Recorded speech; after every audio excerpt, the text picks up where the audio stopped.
बिस्मिल्लाहिर्रहमानिर्रहीम। अस्सलाम वालेकुम। कहीं अनकहीं के साथ वजी अहमद सिद्दीकी हाजिर है।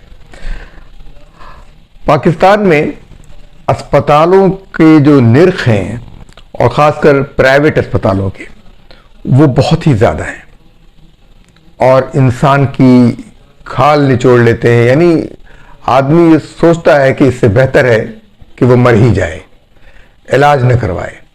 इलाज के नाम पर जो लूट मार का सिलसिला जारी है पाकिस्तान में, वो शायद ही किसी और मुल्क में होता हो। दुनिया में दो काम फलाही होते हैं, तालीम और सेहत। ये दोनों इन चीज़ों के लिए फलाही ममलिकतें लोगों से टैक्स वसूल करती हैं और आवाम को सेहत और तालीम जो है वो दोनों मुफ्त मुहैया करती हैं।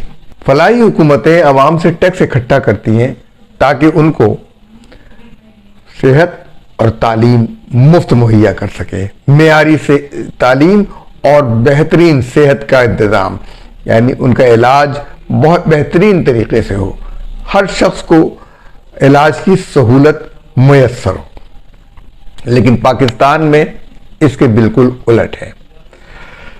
इस वक्त जिक्र है ट्रांसपेरेंसी इंटरनेशनल का, जो इदारा तरक्यात कराची यानी कराची डेवलपमेंट अथॉरिटी, जिसे उर्फ आम में लोग KDA के नाम से जानते हैं, उसके डायरेक्टर जनरल को अपने खत में उन्होंने आगाह किया है कि आप जायजा लें उन तमाम फलाही प्लाट्स का जो अस्पतालों को और दीगर इदारों को दिए गए हैं, क्योंकि 6 प्लाट्स अब उनके लिए दरखास्तें आई हैं मुख्तलिफ जगहों से फलाही प्लाट्स की कि ये उनको अलॉट किए जाएं।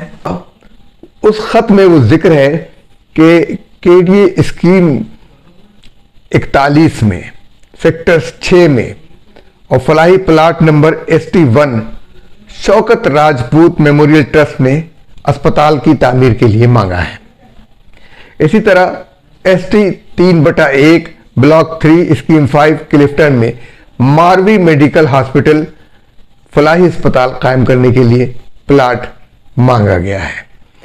फलाही प्लाट नंबर 8 और ST 10 ब्लॉक 1 गुलिस्तान जौहर में provincial disaster management authority PDMA ने मांगा है। फिर औकाफ डिपार्टमेंट जो है हुकूमत पाकिस्तान वफाकी हुकूमत का, उसने प्लाट मांगा है फलाही।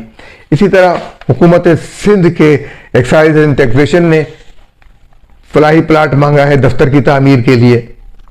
इसी तरह इब्न सीना अस्पताल जो गुलशन इकबाल में है, उसने मजीद जमीन मांगी है प्लाट नंबर 22 ब्लॉक 6 स्कीम 24 गुलशन इकबाल में। KDA ने ये फलाही प्लाट अस्पतालों को दिए, मसाजिद को दिए और दीगर इबादतगाहों को दिए, और कराची डेवलपमेंट अथॉरिटी ने अपनी जो कमेटी है, एडवाइजरी कमेटी, इस हवाले से उसमें मेंबर रखा हुआ है ट्रांसपेरेंसी इंटरनेशनल को, जिसमें अब ये जो 6 दरखास्तें आई हैं इनकी का जायजा लिया जा रहा है। इस बारे में उन्होंने मशवरा भी दे रहे हैं क्या मशवरा होना चाहिए। इससे पहले कि वो उन्होंने खत क्या लिखा है और क्या बात कही है, मैं ये कह दूं कि कराची के जो बड़े बड़े अस्पताल हैं वो बहुत महंगा इलाज करते हैं, प्राइवेट अस्पताल, और लोगों का तकरीबन खून निचोड़ लेते हैं। इनमें सबसे आगे आगा खान अस्पताल है। आगा खान अस्पताल के बारे में ये बताया गया है कि वो भी फलाही प्लाट पर कायम है। 84 एकड़ रकबा है आगा खान यूनिवर्सिटी हॉस्पिटल का। इस्लामाबाद का पिम्स हॉस्पिटल सिर्फ 55 एकड़ पर कायम है और वो वाकतन फलाह का काम कर रहा है। पिम्स अस्पताल सरकारी अस्पताल है और कम से कम खर्च पर जो है लोगों को का इलाज कर रहा है, तकरीबन मुफ्त ही इलाज हो रहा है वहां पर। लेकिन आगा खान में इंतहा दर्जे की फीस है, यानी मैयत ले आने नहीं देते जब तक वो फीस अदा न कर दी जाए, उसकी रकम अदा न कर दी जाए। ये और खरबों रुपए की जमीन पर आगा खान अस्पताल कायम है। अस्पताल में मरीज के दाखिले में कम से कम लाखों रुपया लगता है और 1 लाख से कम तो कोई खर्च नहीं होता किसी तरह से भी, किसी भी इलाज पर, मामूली से मामूली पर। बाकी तो 25-30 लाख 40 लाख तो बहुत आम बात है। फिर इसी तरीके से लाखों रुपए वहां के तालिब इल्म फीस अदा करते हैं, दाखिला लेने वाले। सिर्फ एक खास तबके के लिए उसमें रियायत है, जबकि फलाही प्लाट में या फलाही तस्लीम में कोई इम्तियाज नहीं बरता जा सकता। तो केडीए बिल्डिंग कवानीन जो है, ट्रांसपेरेंसी इंटरनेशनल ने बताया कि उसके सेक्शन 11 की रूह से, जो हुकूमत सिंध की मंजूरी से शामिल हुआ है, 22 जुलाई 1971 को यह कानून बना था कि फलाई प्लाट जो है वो स्कूल, दीगर तालीमी इदारे, अस्पताल, जच्चा खाने, इमाम बाड़े और केडी के तमाम जारी स्कीमों में होंगे, यानी बशमूल क्लिफ्टन स्कीम के। और फलाही इदारे इस पर फलाही काम करेंगे, तिजारती काम नहीं करेंगे, कमर्शियल काम नहीं करेंगे, कोई इससे माली मुनफियत नहीं उठाएंगे, नुकसान भी नहीं उठाएंगे तो माली मुनफियत भी नहीं उठाएंगे, सिर्फ फलाह के लिए काम होगा। तो 28 नवंबर 2021 को सुप्रीम कोर्ट ऑफ पाकिस्तान ने अपनी ऑब्जर्वेशन दी थी कि कोई फलाही प्लाट तिजारती और रिहायशी मकसद के लिए इस्तेमाल नहीं किया जाएगा।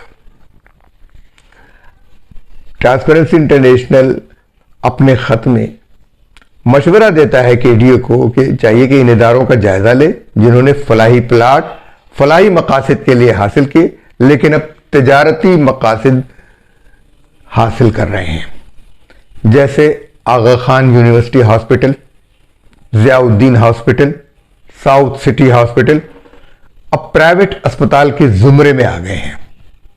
यानी वो प्राइवेट अस्पताल के जुमरे में आकर तिजारती बुनियादों पर काम कर रहे हैं और फलाही मकासद के लिए नहीं काम कर रहे। इस वक्त अगर कोई इदारे जो सेहत के हवाले से काम कर रहे हैं, फलाह का काम कर रहे हैं और फलाही तौर पर काम कर रहे हैं, मुफ्त इलाज कर रहे हैं और कीमती से कीमती इलाज मुफ्त कर रहे हैं, उनमें SIUT अदीब रिजवी साहब वाला और इंडस अस्पताल, ये अस्पताल है। इंडस अस्पताल शहरियों का इलाज मुफ्त कर रहा है और बेहतरीन इलाज कर रहा है। केडीए को चाहिए कि उन लोगों का नोटिस ले जो फलाही प्लाट्स पर तिजारती काम कर रहे हैं, कमर्शियल काम कर रहे हैं। याद कीजिए कि इन अस्पतालों में जो रिहाइश का खर्च है, इलाज का खर्च है, बेड का खर्च है, यानी बेड का जो आम है ना, कमरे का किराया, बेड का किराया और खाना, इसका जो खर्च है वो 5 स्टार होटल से भी ज्यादा है। लेकिन इन अस्पतालों में वो सहूलियात नहीं होती हैं, लेकिन इनके निर्ख किसी 5 स्टार होटल से कम नहीं होते। और दवाएं और टेस्ट, बेजा दवाएं, कोई सिर्फ इसलिए कि बिल बढ़े, इसका कोई इलाज नहीं है। अब अगर ये फलाही काम करेंगे तो ये तमाम चीजें बचाएंगे और लोगों को वाकई इलाज करेंगे। इसी शहर में मिसाल मौजूद है SIUT की और इंडस अस्पताल की। तो ट्रांसपेरेंसी इंटरनेशनल के इस खत पर केडीए को भी गौर करना चाहिए, हुकूमत सिंध को भी गौर करना चाहिए कि फलाही प्लाटों पर तिजारती काम ना हो। लेकिन जाने से पहले मेरी दरख्वास्त है कि आप हमारे चैनल को सब्सक्राइब कीजिए, लाइक कीजिए और शेयर कीजिए ताकि हमारा पैगाम ज़्यादा लोगों तक पहुंचे। अब इजाज़त दीजिए, अल्लाह हाफिज।